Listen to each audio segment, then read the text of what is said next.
Magandang hapon, narito ang latest update natin sa dalawang bagyo na binabantayan nga ng Pag-asa, ang severe tropical storm na si Ophel at ang typhoon na si Pipito. So unahin muna nating tingnan yung sitwasyon regarding severe tropical storm Ophel.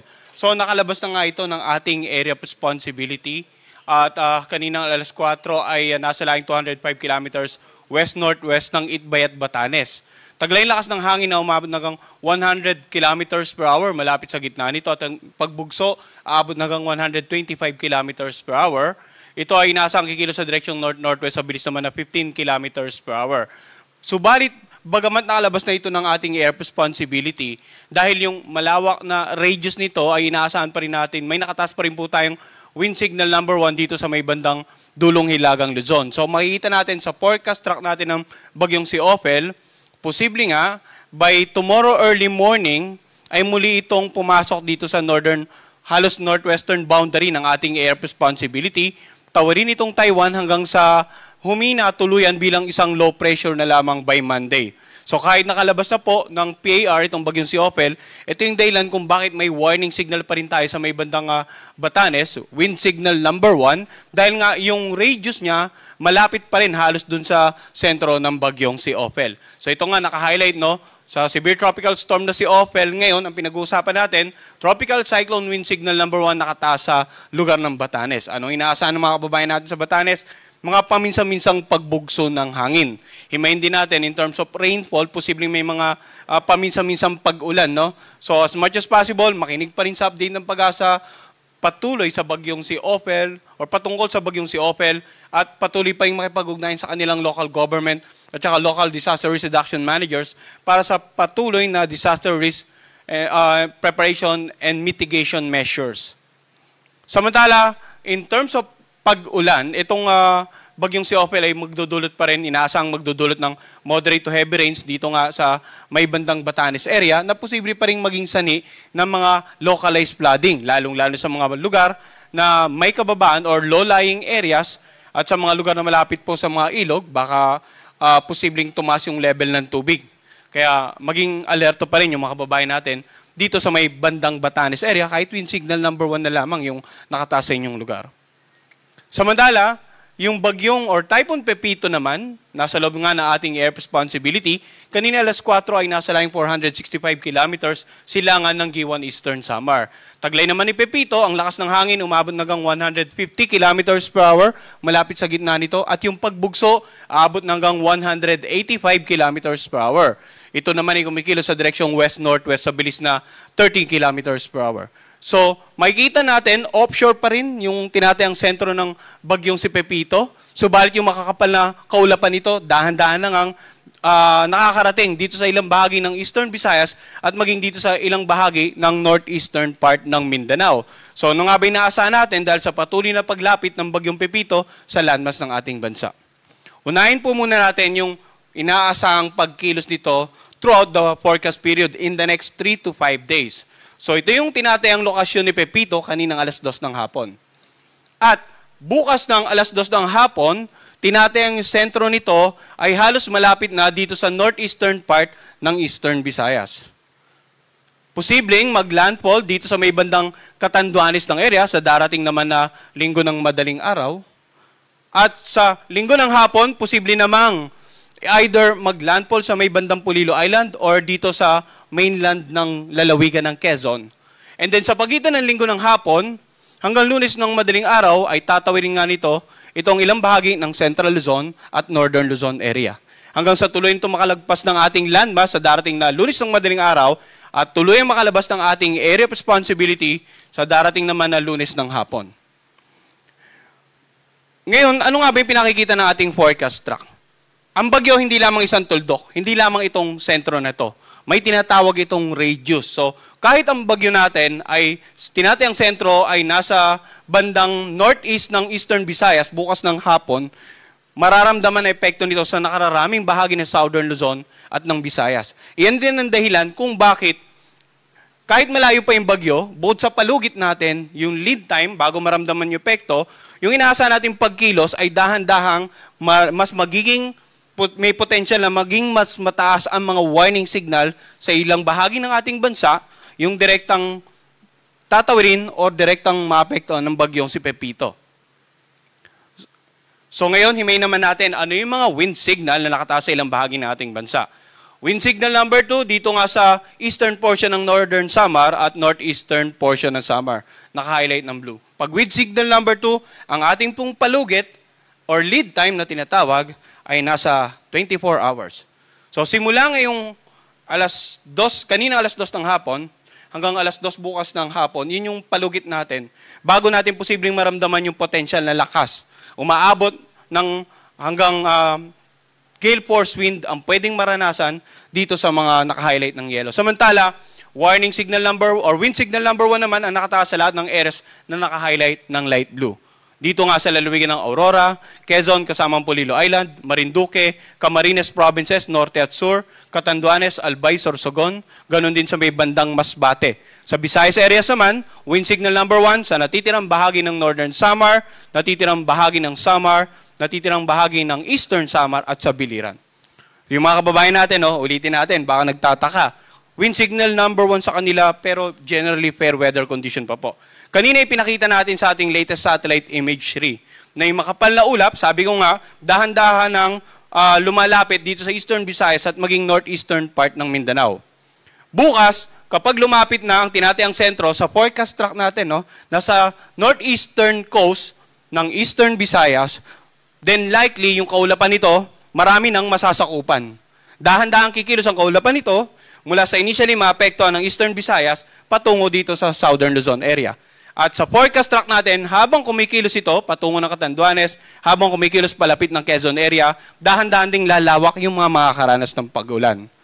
Maaaring ngayon, wala pa kayong nararanasan pag-ulan, Wind signal number 1, 36 hours naman ang palugit natin. Simula alas 2 ngayong hapon, hanggang alas 2 ng hapon bukas, 24 hours. Alas 2 ng madaling araw ng linggo, 36 hours. So ang lead time natin, bago natin actual na maramdaman, 36 hours or less. Bakit less? Kasi yung mas malapit na expose sa bagyo, maaring less than 36 hours ang actual na ang lead time bago nila maramdaman. And of course, yung mas nandito sa mas malayong part ng bagyo, maaring the entire 36 hours bago po nila actual na maramdaman. And uulitin natin yung warning signal, bagamat nasa wind signal number 2 lamang tayo, habang lumalapit ang bagyo, posibleng magkaroon tayo ng mas mataas na wind signal. Kasi kung babalikan natin, actually, bago mag-landfall dito sa may bandang Catanduanes, posible pa itong umabot ng super typhoon category. Bahagya, saglit na pagiging super typhoon category, we're not ruling out that possibility bago ito mag-landfall dito sa may bandang Catanduanes area. And babalikan din natin, kanina pinaliwanag natin yung area of probability. So sa mga kababayan natin, hindi lamang ang Catanduanes ang dapat maganda, hindi lamang ang Polillo Island or ang lalawigan ng Quezon ang maganda, or yung tatawirin ng sentro lamang ang dapat maganda. Dapat lahat ng lugar na may warning signals ay maghanda. Regardless of nasa higher warning signals kayo sa mga susunod na araw or nasa wind signal number 1 lamang kayo, kung nasa direct path man kayo ng sentro or nasasakupan ng bagyo, kahit malayo kayo sa sentro, dapat handa po tayo lagi sa worst case scenario. Ngayon, binanggit na natin yung mga currently wind signals. Ulitin ko, posibleng tumaas pa, magkaroon ng mas higher warning signals sa mga susunod nating tropical cyclone bulletin. In terms of mga pag-ulan naman, bukas yung tinatayan nating sentro ni Pepito ay offshore, northeast ng Eastern Visayas. Kaya simula ngayong hapon hanggang bukas ng hapon, ang tinatayan nating significant amount of rains o yung mga pag-ulan na may potential na magdulot ng mga localized flooding sa mga areas na mababa, highly urbanized, mga isolated cases of landslide, dito sa Sorsogon, Northern Samar at Eastern Samar. Pero hindi po ibig sabihin wala kayong mararanasan pag-ulan sa natitirang bahagi ng Eastern Visayas. Maaaring magkaroon tayo ng mga pag-ulan na light to moderate. Ang hina-highlight po natin na pag-ulan, pag naglalabas tayo ng weather advisory, ay magsisimula sa kategoryang moderate to heavy, yung dilaw. And then higher categories, heavy to intense, then intense to torrential. Kasi ito po, yung tinataya natin na sa ganitong rami ng ulan, na maaaring bumagsak sa isang lugar, ay may mga potential impacts. Okay? So itong nakikita nating mapa ngayon, moderate to heavy rains, ulitin natin, simula ngayong hapon hanggang bukas ng hapon. Bukas naman, Sabado ng hapon hanggang Linggo ng hapon, mapapansin natin, bigla tayong nagkaroon ng mas malawak na lugar na may mga pag-ulan. May mga lugar na tayong aabutin ng intense to torrential. Ito yung Camarines Norte, Camarines Sur, Catanduanes, Albayet, Sorsogon. Samantala, heavy to intense, Northern Samar, Eastern Samar, Masbate, the entire Quezon Province, including Pulilo Island at lalawigan ng Aurora. Bakit ganito yung forecast na ulan natin? Moderate to heavy naman, dito nga sa Samar, Biliran, Leyte, Romblon, Marinduque, yung natitirang bahagi ng Calabar Zone area, Metro Manila, Bulacan, Pampanga at Bataan. So bakit sa pagitan ng Sabado ng hapon hanggang Linggo ng hapon ay ganito ng karami yung pag-ulan natin? Pinakita natin sa forecast track, no? Na sa Sabado, posibleng sa darating na weekend, posible itong mag-landfall dito sa may bandang Catanduanes, then kumilos patungo nga ng lalawigan ng Quezon. So gaya ng binabanggit ko, habang lumalapit yung bagyo, yung makakapal na ulap na pwedeng magdala ng ulan, magiging mas malawak ang nasasakupan. Kaya dapat po, maging guidance din ito sa ating mga local government units at saka local disaster risk reduction managers para po sa mga banta ng mga pagbaha, lalong-lalo sa lalayong areas, yung mga pagbaha sa mga komunidad na malapit sa ilog dahil maaaring yung tubig na mapupunta sa ilog ng inyong karatig lalawigan ay sa bayan nyo pala papunta yung pag-agos.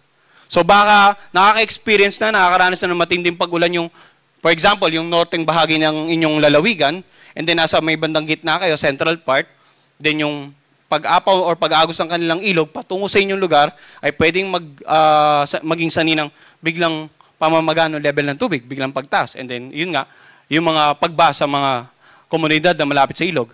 Pagguho ng lupa, no? Ilang bagyo na rin ang nagdaan, previously naapektuhan itong Bicol region, nakararaming bahagi ng southern zone area.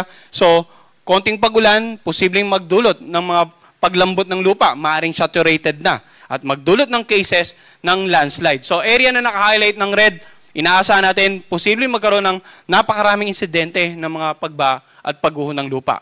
Areas naman na naka-highlight ng orange, marami ring insidente, lalong-lalo sa mga urbanized areas, low-lying areas, at sa mga highly susceptible areas, pwedeng magkaroon ng landslide.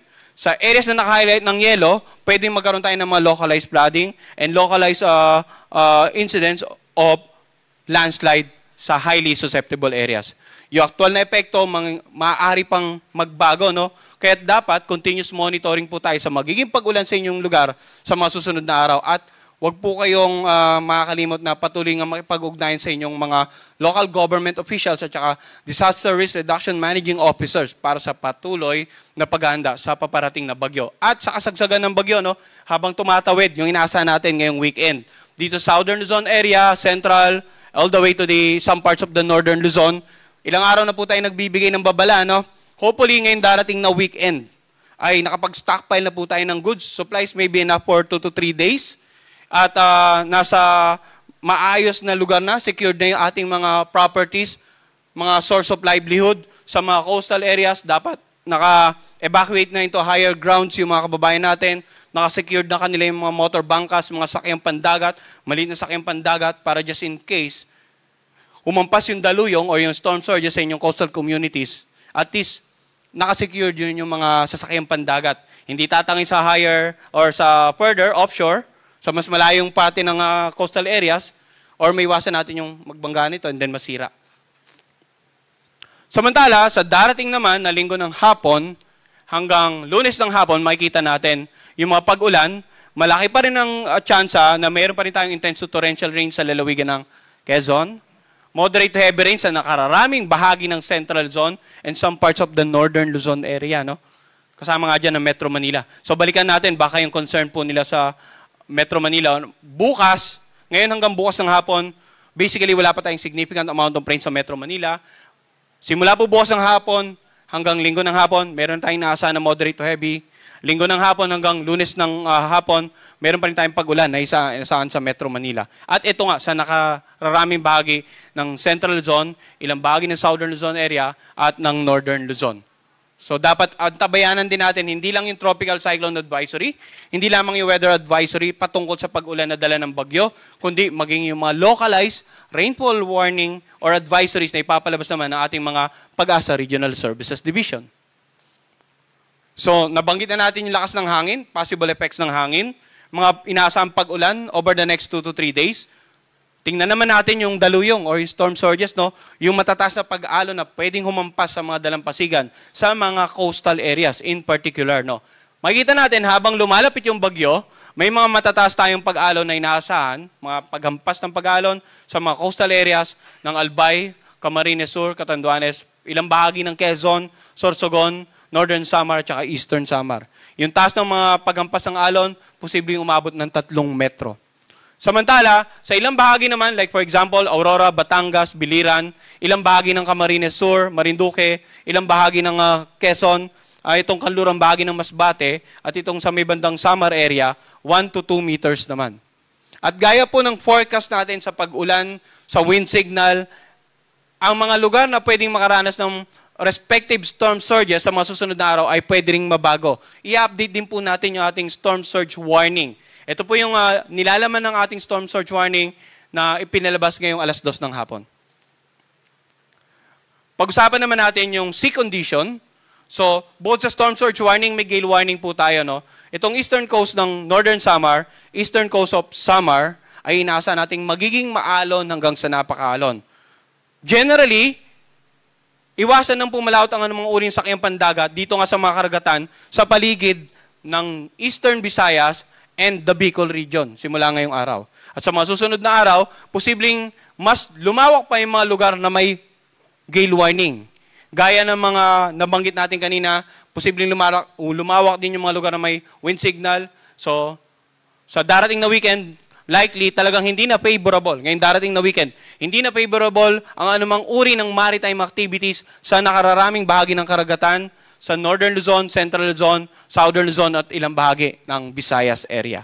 So abangan din po natin yung gale warning na ipapalabas ng Pag-asa every 12 hours po, no? 5:00 ng hapon, then 5:00 ng umaga, yung susunod nating gale warning. So yan po muna ang latest update regarding bagyong Ophel at yung bagyong si Pepito. Para po sa kumpletong listahan ng mga munisipalidad na may warning signal, mangyari lamang bisitahin ng aming official website, bagongpagasa.dost.gov.ph. Magpunta po kayo dun sa Tropical Cyclone Part sa upper menu, and then may Tropical Cyclone Bulletin na makikita kayo, i-click nyo yun. Makikita nyo yung Tropical Cyclone Bulletin natin na nakapost sa website. Sa upper right, may makikita kayong PDF file ng ating Tropical Cyclone Bulletin na maaari nyong i-download at maging reference para sa patuloy na paghahanda natin sa bagyong si Ophel at sa nalalapit na bagyong si Pepito. So yan po muna latest mula dito sa Pag-asa Weather Forecasting Center.